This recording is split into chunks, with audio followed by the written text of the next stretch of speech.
நகர வீதிகள் எப்பொழுதும் கூட்டமாக இருந்தன. ஆனால் அவளுக்கு அவை முன்னெப்போதையும் விட வெறுமையாக உணர்ந்தன.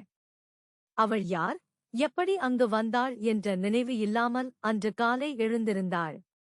அவள் கையில் இருந்த ஒரே விஷயம், அவள் சட்டைப் பையில் ஒரு தொலைபேசி எண் மற்றும் சாரா என்ற பெயருடன் ஒரு சிறிய குறிப்பு மட்டுமே. அவள் எண்ணை அழைக்க முயன்றாள், ஆனால் அது நேராக குரலஞ்சலுக்கு சென்றது.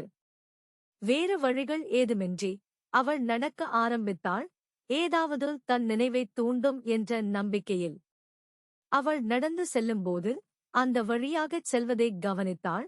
ஒவ்வொருவரும் அவரவர் கதையுடன், அவரவர் அடையாளத்துடன். அவள் ஒரு பேயைப் போல உணர்ந்தாள், கண்ணுக்கு தெரியாத மற்றும் மறந்துவிட்டாள்.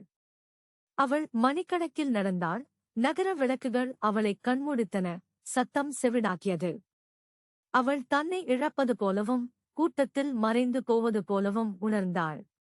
அவள் யாரென்று கண்டுபிடிக்கவே முடியாது என்பதை உணர்ந்ததால் அவள் முகத்தில் கண்ணீர் வழியத் தொடங்கியது. அவள் நேசித்த மற்றும் இழந்த எல்லா மனிதர்களையும், அவள் உருவாக்கிய அனைத்து நினைவுகளையும் பற்றி அவள் நினைத்தாள். வலி அதிகமாக இருந்தது. அவள் ஒரு பெஞ்சில் சரிந்து அடக்க முடியாமல் அழுதாள். அவள் அங்கே அமர்ந்திருந்தபோது ஒரு பெண் அவளை அணுகினாள். அவள் முகத்தில் கவலை பொறிக்கப்பட்டு, நீ என் மகள், நான் பல ஆண்டுகளாக உன்னைத் தேடிக் கொண்டிருக்கிறேன். ஆனால் அவள் அவளைக் கட்டிப்பிடிக்க முற்படும்போது எங்கிருந்தோ ஒரு ஆண் தோன்றி, இல்லை, அவள் என்னுடையவள், அவள் நினைவை அழித்தவன் நான்தான் என்று கிசுகிசுத்தான்.